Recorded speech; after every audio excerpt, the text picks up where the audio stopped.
On the misty last Friday morning in January, a heavy sadness had settled over Rome. Thousands of people had been waiting for hours in the rain to catch their last glimpse of Pope Clement XIV's coffin, encased in marble catafalque. The bronze doors of St. Peter's Basilica were being opened and closed with prayers and Latin chants, and the colorful ceremonial swords of the Swiss Royal Guard cast golden reflections against the dark sky. But in the midst of the mourning, a rigid fear stirred in the mind of Sergeant Raphael Albrecht, 57 years old, who led the Guard of Honor. For under his left breast still throbbed the single sentence he had read in the lead envelope sealed by the Pope a few hours before his death. "Before my coffin is removed, remove the Black Archangel icon, or the heart of the Church will be silent." The person who had secretly handed Raphael the envelope bearing the Pope's personal seal was the presiding surgeon, Sister Beatrice Moreau. This elegant French nun, who was in her 70s, had kept the health records of the popes for years and had seen many secrets in the silent shadows of the Vatican. When she pulled Raphael aside in the morgue corridor that morning and placed the envelope in his hand, there was a look of panic on her face that did not befit the silence of death. "I assure you," she whispered, "the icon is in the bronze chest under the papal grace. If Cardinal Montefiore finds it, the course of the conclave will be reversed. The Pope would not want that." The icon, called the Black Archangel, was a small wooden panel painted in the workshop of one of Raphael's followers in the 16th century, famous for its image of Beelzebub chained. According to legend, the painting was secretly added to the list of holy relics when it was brought from Jerusalem to Rome at the end of the Crusades, but was condemned several times because of its dark message, and finally forgotten in a corner. This work, which had not been seen by anyone for centuries, was revealed by Pope Clement XIV in a special restoration program a few months before his death. However, for some unknown reason, it was rumored behind the scenes that the old pontiff had decided that the icon was a lead handcuff for the Church, and had decided to keep it forever. Now, breaking the silence of the tomb, the nun had chosen Raphael to carry out exactly that decision. According to the ceremonial protocol, the coffin would be handed over to the guard of cardinals gathered in front of the first stone altar of St. Peter during the midday Mass, and would be stopped 3 times in the central aisle of the cathedral to sing the hymn Petros dormit, Peter is sleeping. At each stop, Raphael's squadron would close their ranks, preventing the surge of the tourist crowd. However, the nuns' instructions were dangerous enough to disrupt this meticulously planned fashion show. The icon was in the bronze chest under the Feast of Grace, right next to the second stop. Touching the chest would upset the guard order and the focus of thousands of cameras. Hours ago, Raphael had been undecided since he had read the envelope, but seconds before, he grasped the golden handles of the coffin. Cardinal Luca Montefiore's husky Italian accent was heard from just behind his shoulder. "Albrecht, you knew the Pope's last days very well. I wish you had informed us of his spiritual will as well as his worldly possessions. There are some lost relics, as you know." As the cardinal's eyes roamed Raphael's face like emerald scales, a lead weight, instead of a bell, rang in the guard's heart. Montefiore was one of the strongest candidates at the conclave, a fatalist who had funded the Holy See's artistic collections by auction, who had attracted donors with the slogan of modernization, but who, according to some whispers from the Vatican, was gnawing away at ancient dogmas. The motorcade set off. At the first stop, mourners, both men and women, turned silver lamps and sang the hymn Lux Aeterna. As the bass and tenor voices echoed through the domes of the basilica, a surprising weight was added to Raphael's right hand. Sister Beatrice had approached his collar with the edge of her cassock and had pressed between her fingers a cold, rectangular metal plate, an ancient rotary key that unlocked the secret lock of the offering of grace. "Soon, at the second stop," she whispered, "look to the left of the coffin, under the marble step." 15 steps before the second stop, Raphael's forehead was covered in cold sweat. To the left of the route, through the gaps in the marble columns, was a narrow passage known only to the ceremonial officials. The bronze casket that housed the icon of the Archangel was embedded in a low platform raised from the stone floor at the bottom of the passage. At the moment when thousands of spectators held their breaths and raised their cameras, Raphael's stepping out would be noticed, perhaps the final decision of his life. But when they stopped, a silver melody poured from the organ pipes. The heavy atmosphere of the cathedral was momentarily wrapped in a velvety shawl. Without letting go of the handle of the coffin, Raphael threw back his left heel slightly, opening the perfectly aligned space an inch, while the other guards joined the hymn with a solemn step. From the outside it looked like a waving section of the protocol march, but as he and the nun had signaled beforehand, the shadow of the choir corridor was falling directly upon him. Without hesitation, he reached under the marble step with his left hand. His fingers touched the cold bronze and gently turned the lock. Instantly, as if breathing, the column feet drew forward and slid back 3 inches. They marked a narrow opening like the old elevator door of the Müller Church. Raphael slipped inside without breaking his steel discipline. The shadows covered his face, but the little ribbon attached to his hood still waved from outside as if it were in its place. It was not difficult to find the chest. The bronze chest with the red wax stamping that the nun had described was under the low ceiling. He clasped his hands together in prayer and lifted the lid.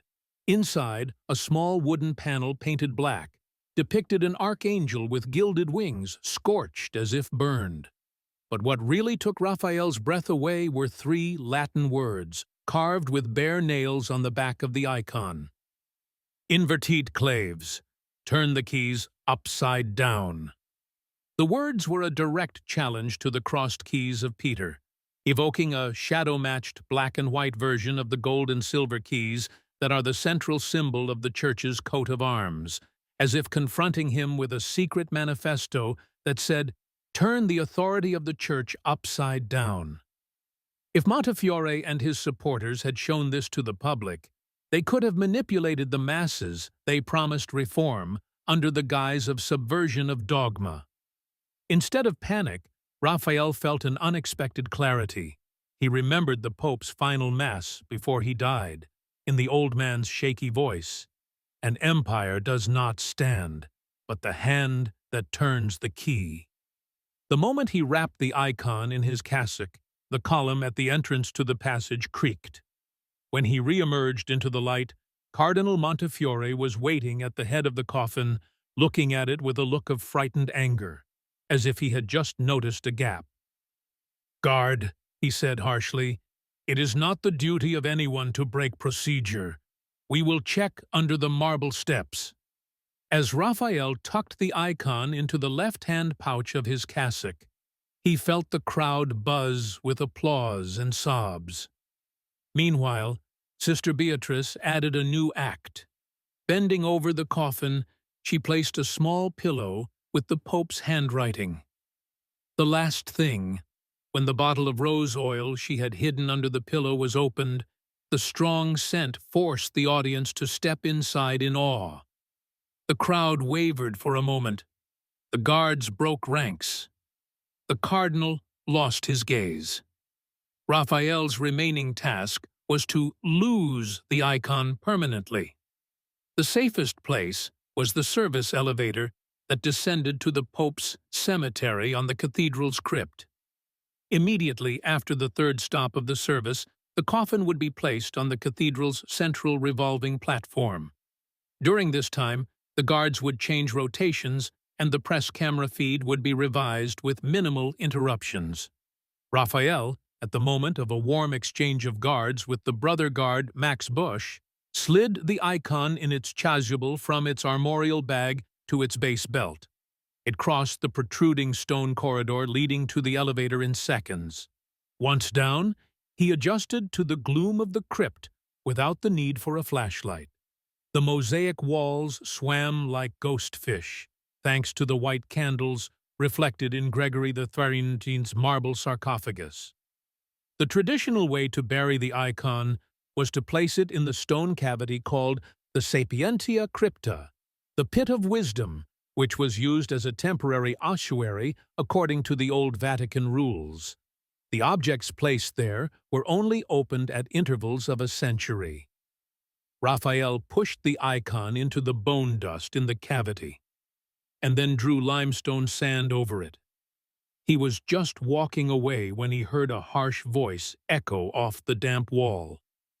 "You cannot break the lock, for I still have the keys." It was Cardinal Montefiore. He had somehow learned the scheme of the lower corridor and had come after him with 2 plainclothes agents. When 3 men blocked his way, Raphael went for the hilt of his sword, but the cardinal smiled with the shield of papal diplomatic immunity. "My orders are to inventory the entire relic collection," he said. "If a guard has an icon hidden on him, the sacred law says it is an embezzlement." Raphael knelt without answering, put his hand to his chest, and muttered, "Nihil mihi, I have nothing." At that moment, the flashing steel barrel of the cardinal's black cloak was swept away. But before he could fire, 2 heavy steps were heard from behind. Sister Beatrice, followed by Monsignor Delgado, the Inspector General of the Holy See. The nun's small hands carried a red Red Cross bag, but her eyes were steel.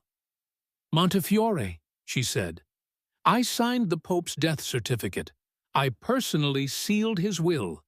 If the icon is proven, it will put you on the same page as the scandal of Alexander IV. Reconsider your oath." Montefiore's face was as dull as a sarcophagus. He slowly lowered his gun, winked at his agents, and they retreated. But as he left, his last words were as definite as the cold wind from Savona. "If you turn the keys upside down and the door doesn't open, you're all locks." As they disappeared into the darkness, Raphael took a deep breath. He looked at the icon's burial pit and said to the priest, "You've chosen a place they'll never dig." The pit of wisdom is older than the church. Monsignor Delgado pressed a small lead button that resembled a seal. "Pope Clement trusted you not to keep secrets, but to protect the church from itself." At 4 in the afternoon, the coffin was removed from St. Peter's Square through the bronze door that would lead into eternity. The world press praised the extraordinary order of the ceremony. Cardinal Montefiore humbly blew smoke in front of the cameras, talking about the transparent management of the sacred heritage, but his face was covered in a cold veil that reflected the stained glass. At the same moment, Raphael straightened the collar of his uniform and moved to the front of the parade. The armor plate gleamed with the last flicker of the Roman sun. In his heart, the Pope's last words were no longer a frightening command, but a wise one. The Church stands not by the direction of the key, but by the intention that holds the key. 7 days later, a surprise result emerged in the conclave. Cardinal Alvarez, a 72-year-old Brazilian, was elected by a majority vote as the new pope.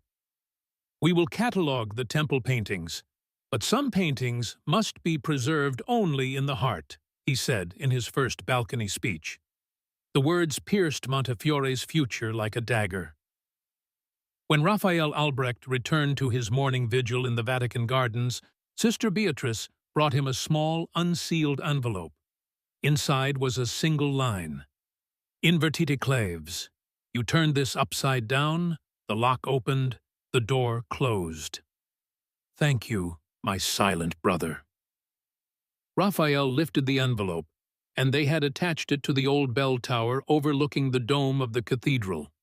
The wind carried the words to the sky. This time the bell did not ring, but the pulse of history did.